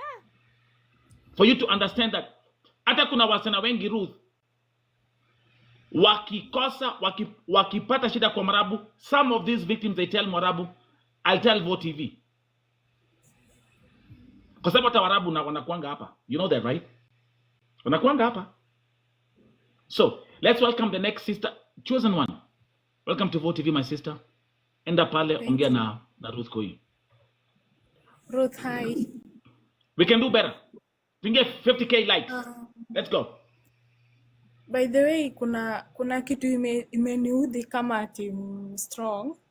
Umesema like when you are done with us in 3 months, you don't know what will happen in 3 months. Unajua Waarabu wana reacting, wanajuanga kuna agreement ya 3 months. Then after that you don't want to care. Sa nyinyi as kama our sisters and brothers wenye mmetuchukua na huko Kenya, why don't you take care of us? Mtuulize uko aje, kwenye huko iko aje, at least tukue na moyo, unaona? That's why we end up tunachinyonga, wengine wanachinyonga juu depression. At least you follow her, hata kama hakuna. Lakini what I came to realize, you agents, nyi mkishapata zenyu alafu ni kama mnaoneanga sisi kama team strong wifu, tena mnasikia ni kama we are benefiting, but both of us we are benefiting. Even in God's hand, Mungu anajua, Mungu anaona. So kama umeamua tu ukuwe agent, kuwa tu agent roho safi, don't block us. Si bado tunarudi Kenya, bado tunawahitaji. Si eti tuna benefit for once, we come for you again. Kama umetusaidia, then tutawaharibia jina pia. Kama nyinyi mshatuharibia sisi tuteseke na huku. All of a sudden tunaweka ukuta jina yenu, tunawaambia huku ni red flag, don't try. and that's how you lose your market. Thank you. Can I answer you even one? Because Yes. umeniongelesha ya Sure. respectful, but kuna swali umesema after 3 months mbona huwa tunawaachilia? Na Ni wewe ndio ulisema after 3 months hauna shughuli na sisi. That's where you touch. please. Don't misquote me. Si kusema after 3 months hatuna shughuli na nyinyi. Ni eti hatuna shughuli na nyinyi. You are still our clients. Na ndio nimewaambia aje, we not only take you people. Juu pia sisi kwetu si eti tulisoma sisi wote tukaenda university. Si eti Ruth, you tulisoma said sisi it. wote tukaenda Okay, Ruth, why are you okay, recruiting okay. people who are not educated to understand our rights? Mbona nyi Sorry? mbona mna recruit sawa weni mtu mwenye ako ofisi, si ndio? Kwa nini unaokota watu wenye wako kwa streets wenye hawaelewi our rights? Mnatuokota sisi wenye hatujielewi, tukae wote madanda, tutasaidiana aje? First of all, Yes. I think hata wewe chosen one. Kuna mtu alikuendea mahali very respectful. I want to be very respectful. No one. Ulisikia tu kuna kazi zinakuanga Saudi, ukatafuta agent akakupeleka kazi, si ndio? Alikutafutia, ni mseme tu kweli, alikutafutia kila kitu mpaka ukafika job, si ndio? Unaona happiness yangu mimi kama Ruth, happiness yangu ni kutafutia kila kitu. Mimi pesa yenye nimetumia nirudishiwe hiyo pesa yangu. Nikipata faida ya 10,000 nitakuwa nimekosea? Hakuna. Niko na watoto. Okay, mami. Tuende tu pole pole. Niko na watoto. Nikuulize. Acha nikuulize mam. Usiniulize, ni mimi utaniuliza, nataka tuende pole pole. Yes. Niko na watoto. Ni mimi nakuuliza. Niko na watoto. Ya, niko na watoto. Niko na watoto. Sio wewe, ni mimi. Uko na watoto pia. Niko na mtu anafanya kazi kwa ofisi. Niko na ofisi ninalipa. Niko na serikali ninalipa. Niko na license ninalipa. Hii process yote nipate kidogo, upate kidogo. Inakuanga kama ni kutransfer. Kila mtu anapata kidogo. Lakini kuna mahali nyinyi mnafikanga, nataka nikupeleke pole pole. Kuna ndio sometimes msichukiange agent sana. Kuna mahali inafikanga mahesabu saa zingine zinakosa kuingiana. Juu sasa unaona kama unasema after 3 months tunawaachilianga. I can tell you for a fact. Ile siku ulitoka nyumbani. Eugene, I see you bro. Ukambilika leo unaenda kuchukua passport. I'm sure you are very happy. Very happy. Very happy. Na ukuitishwa hata bob. Ukaenda medical ukuitishwa hata bob. Ukafika airport ukuitishwa hata bob. Patia tu agent wako flowers zake, ana deserve flower. Mimi simjui, but as an agent najua alifanya kitu. Mpe flowers. Mwambie my agent ulinisaidia. Na mahali ya kuenda vizuri. Okay, wacha nikate. Obvious in 3 months tunawapeanga ile ya kusema enyewe amenisaidia. Lakini after that hapo ndo nyinyi mnajikata na sisi ushakula yetu mna move on. Kukula yenu unamaanisha aje? Aya, kuna tofauti ya agent na kuna tofauti ya broker, si ndio? Broker amenipata kwa shamba yangu akanitafuta. Na wewe agent kuna ile responsibilities yako lazima uifuatilie. Yenye unaniambia nilikulazimisha unitafute. Kwa nini mko na mabrokers? Then you talk like that. Sasa choose na nitakutoa wapi na uko Kisii? Na niko Nairobi. Okay, it's her business and you have to take care of your sister. Unajua kwenye umepeleka sister yako lazima uifuatilie vile kunaenda. Thank you. Lakini mom, when you come here you come with a valid questions. At least tusaidiane. Nataka tutoke hapa tukua friends Na Ametoka haraka sana hata sijamaliza kumuexplainia. Let's welcome now because we have people who are watching. I mean, Vote TV is watched worldwide. You got my folks, Vote TV USA, Vote TV Europe, Vote TV Gulf, Vote TV Africa, and Vote TV Australia. Now, let me welcome my brother Eugene abroad. Eugene abroad. I'm going to also. I don't know whether if you are at work. My brother Eugene abroad is in the USA. Questions to Ruth Twendele. So Ruth, how are you doing today? I'm good, doing good, Eugene. How are you? I'm good. I'm good. So Faith, you are an agent, right? Yeah, Are you registered with the government? I am. So the government know what you're doing. Exactly. So you have a record of the people you have taken to different parts of the world. Not only me, even the government, she does. No, now we are talking to you, not the She government. does. I do, yeah. Yeah. So have you? So which country have you taken these people? Just if you can mention 3. Saudi, Dubai, Qatar. Saudi, Dubai, Qatar. Have you been to Saudi? No. Have you been to Qatar? You have been to Qatar, and you have been to Dubai. No. So have you ever visited any of One your? have. So you said you have been to Saudi, right? Qatar. Qatar. I've not been So to Saudi, I've been to Qatar. Yeah. so you have the clans that you have taken to Qatar, huh? Mm. Have you visited any of your clans? No. Why? I went there before my recruitment picked up. I went there before World Cup.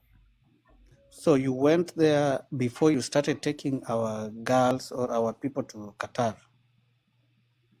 right? Yeah. And Eugene, by the way, just to add on what she's saying, she's actually even now gonna start taking people to Romania. Just Yes. FYI. Okay. And So she has I never have been to already Romania. applied for my Schengen. So tutakuja live vote nikiwa Schengen. okay. For taking people to Romania doesn't matter. What matters is the standard. What matters is the standard of people in Romania. If she has been there and she's taking people where she has been, you know, you can't take me to China. Same thing I said, but continue. You I want you, Ruth, and listen to all these different opinions. Let's continue. Yeah. You can't take me to China. I'm very open-minded, actually. You can't take me to China if you have never been to China and you don't know the kind of life and standard people are living there as workers. Fact. Okay. Facts. Yeah. So Ruth, let me ask you: if you see the girls that are coming up through the guest, what can you tell by their face? They look well-fed. They look Well-fed. They look amazing. They look beautiful. They are beautiful girls. But they have this anger. They have this anger mostly directed to the agents, but they don't have they don't have from anger. themselves, because they don't look that they are suffering or anything. Let me correct you. Have this intense anger. Let me correct you. They don't have anger. They are frustrated with the situation. Agencies like you didn't inform them earlier before they were took where they took them. Because I heard you mentioning wewe unakula 10 yako ukitengeneza 10, hiyo ni mbaya. You know, you can't compare somebody's life and somebody's mental health with 10,000 that you are making at the end of the day. Just for the correction, the husband clarified. The husband clarified how they get paid at the commission, and the husband said they make a profit of 20,000 per kadama that they take. Just for FYI, continue. So Vod, can you compare 20,000 with someone's life? I cannot even compare $1 billion with someone's mental health. Thank you. If you look at Faith, not Faith, but Ruth, she's very relaxed because she doesn't know what these ladies who always come here go through. Yes. she doesn't. Okay, and according to how she's answering these questions, for me, I'm not judging, but she doesn't care. What do you mean? I don't care. You don't care. You don't care, Ruth, what these ladies are going No, through. Eugene. The problem is, and this, I don't know what I can do for you people. Like, I wish someone somewhere. Is it easy to fight the agents that No. fight the government? No. That Okay, no, Faith, no, is no, there a no. way you are partnering with the government? Let's say maybe you and or your agency and the government has people on ground whom can go there, or maybe you can take these ladies to the, I don't know, wanawaita aje hao watu wanapelekewa wasichana wetu wanaenda kufanya kazi, and confirm to us Kadamas. that yeah, something of the sort, that our lady has been working there for 3 months and this is how she's doing. Because I heard you mentioning after 3 months shughuli yako na huyu msichana imeisha. I was down here. That part, actually, Eugene, thank you. I was actually waiting for you to come. To that part. Kwa hivyo, every Kadama ambaye yuko Saudia, Ruth, thank you again. Ruth, I have to thank you on one hand because of being open. And now, do you understand why my inbox every day is full of distress messages? Because these Kadamas, when they are in distress, hata wakipigia agent, it's 3 months, it's over. See to the channel, I have no power. You see the reason why you people we cannot hatuwezi saidiana because no, the way you are tunaweza saidiana. you see the way Nelson is saying is after 3 months there is nothing agent can do, but are you adding the question is what can the government do? But that Ruth, we've been here listen, all these people have been following you here since you started. Well, listen, after 3 months you have no power as an agent, Cindy. Because of why? Okay, whether it's because of the government, of the bilateral agreement, or what has been agreed between you and the company in Saudi. It is strictly because of the government. I don't have any power. And that's because the truth. There is nothing I can do to the Saudi people. That's the truth. I wish you people, instead of criticizing the agent, instead of fighting the agent, I wish you could reflect that energy. Let me ask you, Ruth, them to add more labor attaches instead of fighting. There is nothing. Ruth, let me ask you. You as an agency, umepeleka huyu msichana Saudi. Huyu msichana, is there a way of her contacting you back that this is what I'm facing? Yeah, maybe through my phone. Through your phone. So if this lady is facing difficulties in her job place, are you in a position to withdraw this girl from that place? That is what I want to ask you. I am only in a position to communicate with the labor attaches in Saudi Arabia.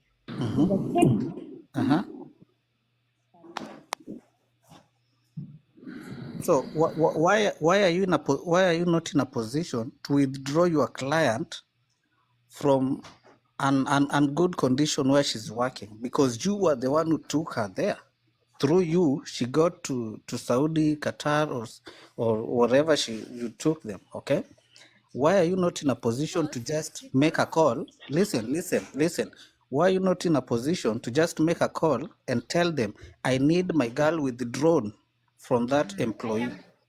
I am in a position to make a call to the labor attaches in Saudi Arabia, but I am not in a position to make them react. I can call. We usually call the police. We usually call the labor attaches. We usually call the embassy. Okay, another question. React. Why are you not in a position to make them react? Because you have that power as an agent.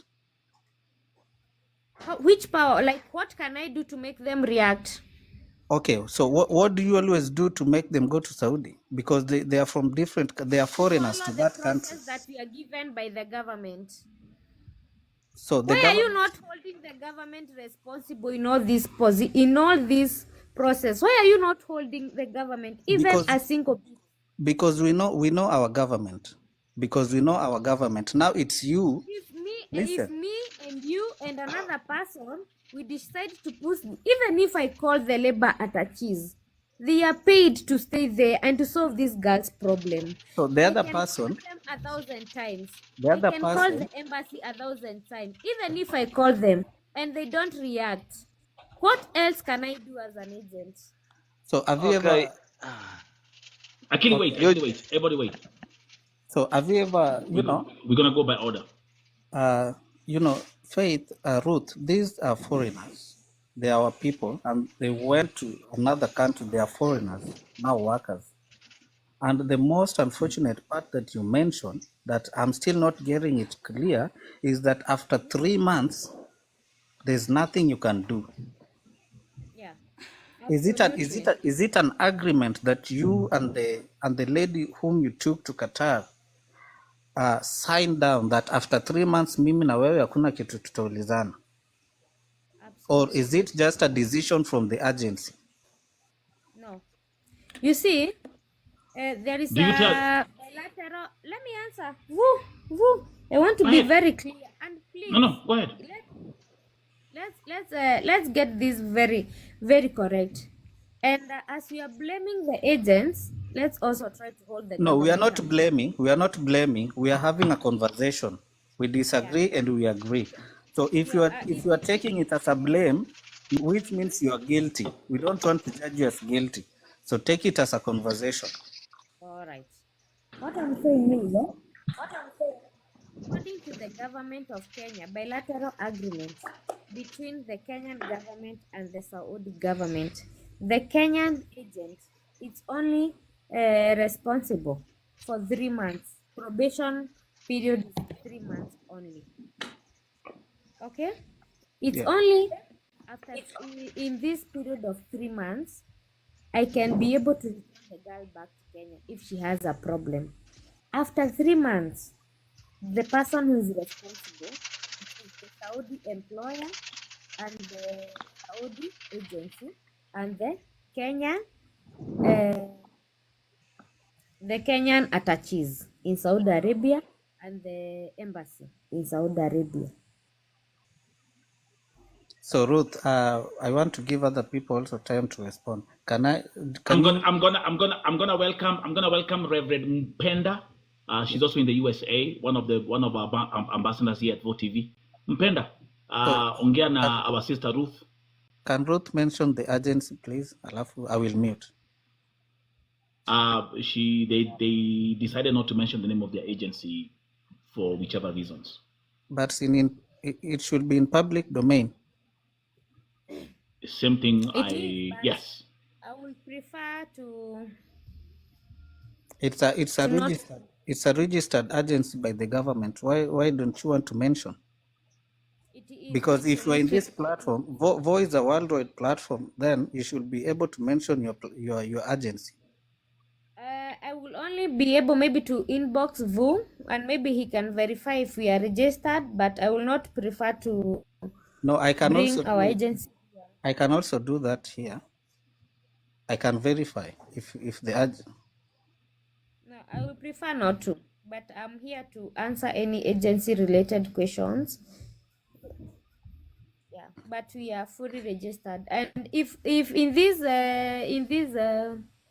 I think we are almost 200. If there is someone that may travel Over through our 200. agency, It's over they can 200 raise people their who are hands. watching. Yeah. Okay. So Now let me welcome just a Eugene. minute. Ruth will inbox me that information, and I will check on the back end, and I operate in the light, and I operate in pure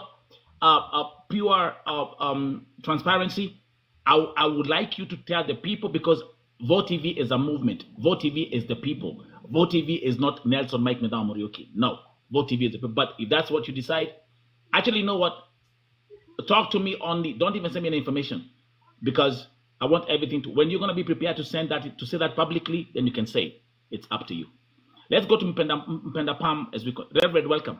Thank you so much, Vote TV. I got discouraged a little bit. And the reason why I got frustrated is because I was getting pumped up. I was getting mad at every word the truth said. The reason being, Vo amebakia ndio agent ya watu ambao wanaenda inje. Thank you very much. So pitiful. That's the And point. she said it. And she said that. Na amesema hivyo pia. Unajua? And she said that. So And she said that. yes, so the only thing ambayo inaniuma ni Vo amebadilika kukua, yeye ndio ana deal with the problems that you guys cause. Man, I hate to say that. I hate to say that. When you create problems and then somebody else goes ahead and recorrects it, hiyo hainiingii vizuri kama mama na mchungaji, hainiingii vizuri because tumechanga kwa hii platform pesa za watoto kukuja nyumbani maiti, si hata wazima maiti, and you should feel ashamed of yourself. I'm saying as a parent now, you should feel ashamed of yourself if our government imetushinda. Sasa sisi tusaidiane wenyewe kwa wenyewe. And I'm not being petty, but every time Vo analia is somebody dead. Somebody dead, man. Somebody dead. When are we going to listen to these deaths? Mpaka siku gani tuambilieni tu hapa leo? Kama ni leo this year to deal nayo. But it shouldn't continue. Kwa sababu Waarabu, they know you are useless. They are using you. Lakini tukicome up with a solution that you agents mutaamua kusit down na kusema you can't treat our people. They are under our hands, under our umbrella until further notice. Then watawaheshimu. Lakini mkiwapatia 3 months, wanawapatia matunda, wanawapatia mayai. 3 months ikiisha, ile mwezi wa 4 wanaanza kunyongwa. Wanaletwa nyumbani wamenyongwa. I have a niece right now in Saudi Arabia. Tumeshindwa kumleta nyumbani. My niece from Nakuru. So wacha tu ni families zinalia kwa sababu nyinyi mnaonekana very sweet to them, but watoto wanaenda through hell. If there's no product huko, waambieni hakuna. Uto 200,000 wachukue waende wakulange polepole, walime mashamba. Unajua Mungu anaweza kukubariki mahali popote, kwa sababu hata hizi pesa zimekuja kujulikana, zinakuja na hasira, zinakuja na mashetani, watu wajengi, watu wafanyi kitu chochote. So the good thing is, patieni Vo, give Vo some time na ya rest. Kila siku tunamkanga, mimi nikienda Vo, Guy mwadha ni Jesu. Guy Vo tena ameanza. The only place I go Because now you understand why. And I cry. Now you understand why. Hakuna platform ingine mimi nalianga kama hii platform. Is every week. Every week. Every week. Every day. Every day. Every day. Every day. We have to come to an end, man. We have to come to an end, man. Kwa sababu tunajua hali ya Waarabu tu. We have to come to an end. Na mimi nakwambia Ruth, I'm not mad at you, but pray God akupatie kitu ingine ufanye. Hizo pesa hazina mwisho mzuri. And I'm telling you before people and before the eyes of God. If you can't defend them, achana nayo tu. Achana nayo, my friend.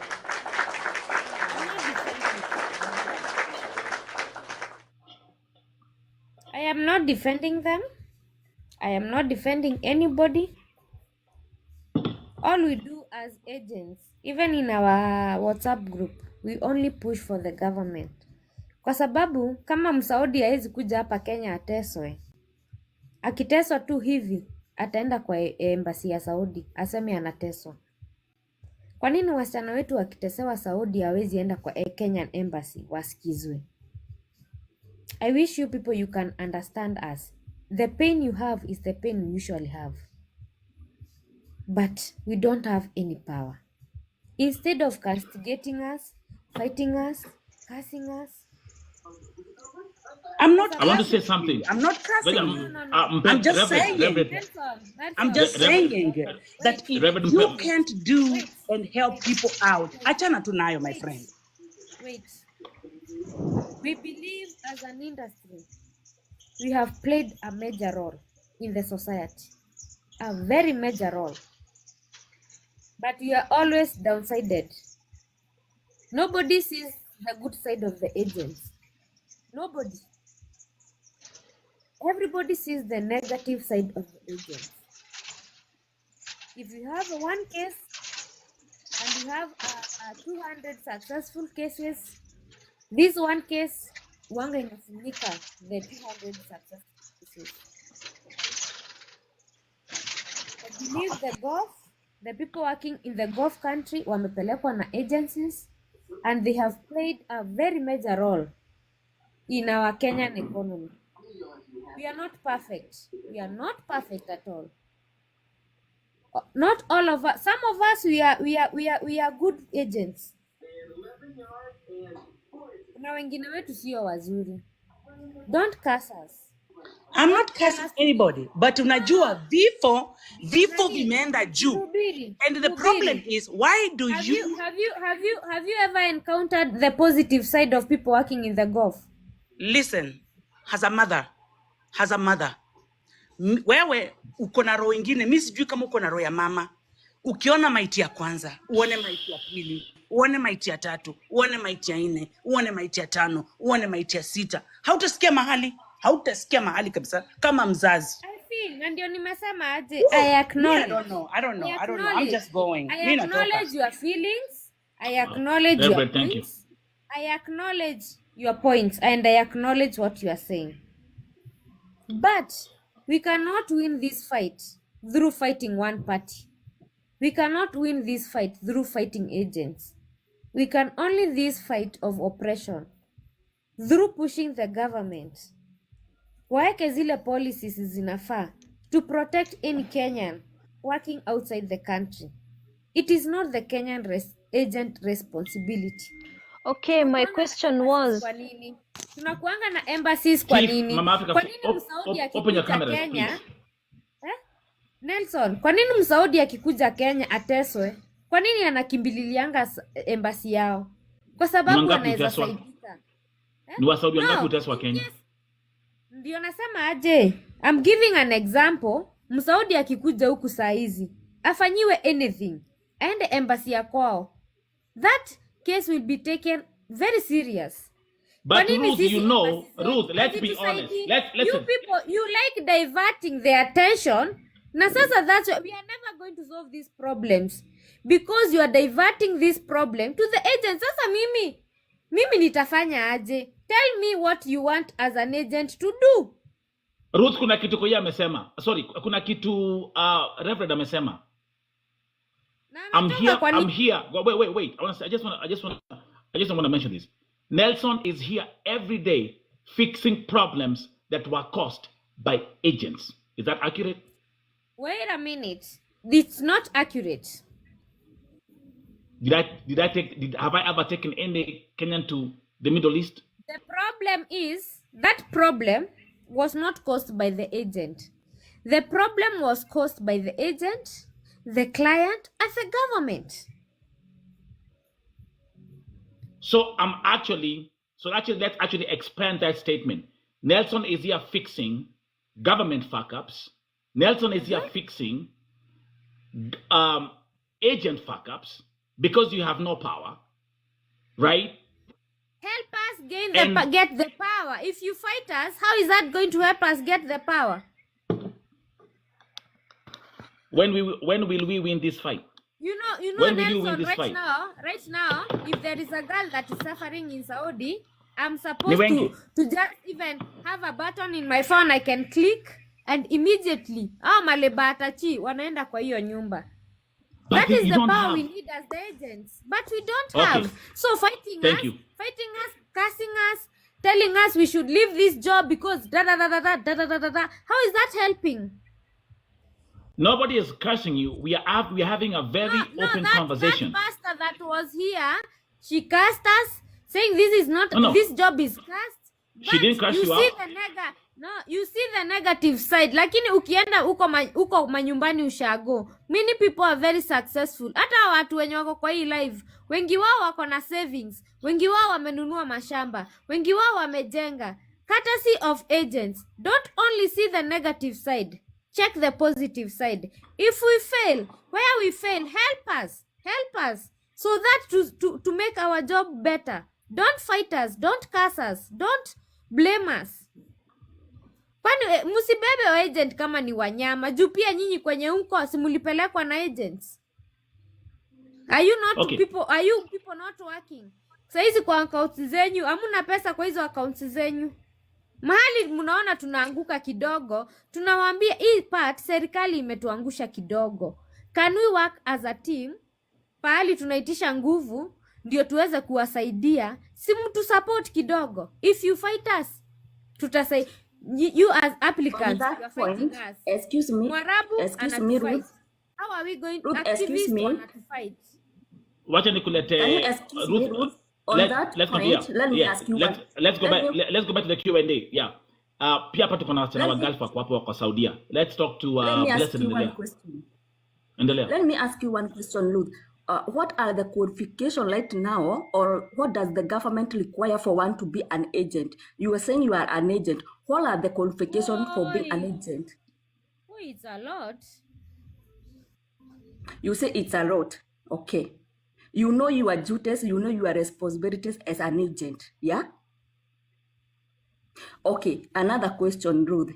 Do you have any connection, you as an agent, with the Saudi embassy right now? If the girl get distressed or in trouble, when I contact you, you can get the number for embassy here. Do you have any contact? Yes. Do you have? Yes. Okay. Ruth, I want to ask you just 3 questions and then you answer them the way you want. Another question.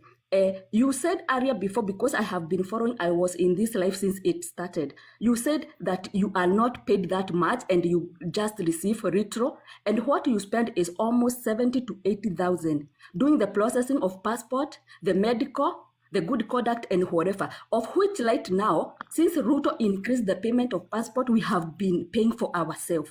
Right now, if a girl want to come here, you are asking us for commission. Like for a house girl, you are asking from 30,000 and above.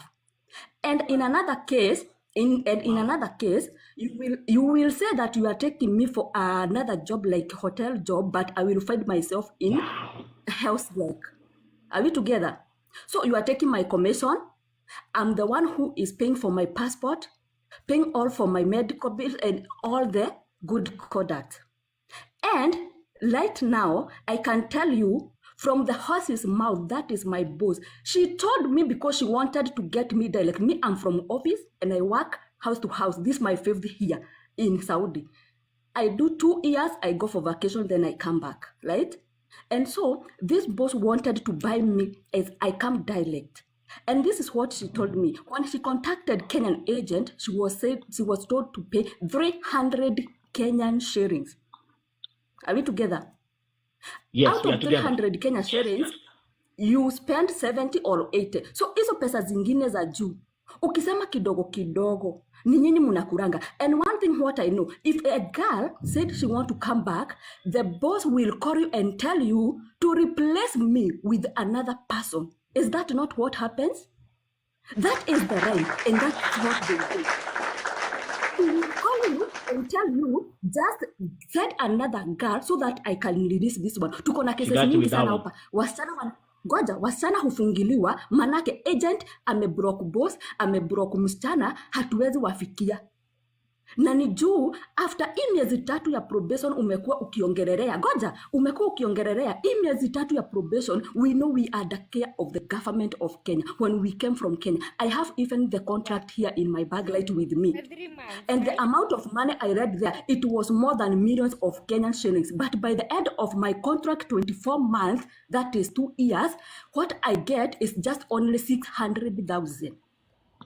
Because in a year, we are like getting 300K. It depends with the rate. If like now I'm being paid Agent is a bad 1,000, agent. wait. Your agent is a bad agent. No, not about agent. I come with an office, not, okay, wait.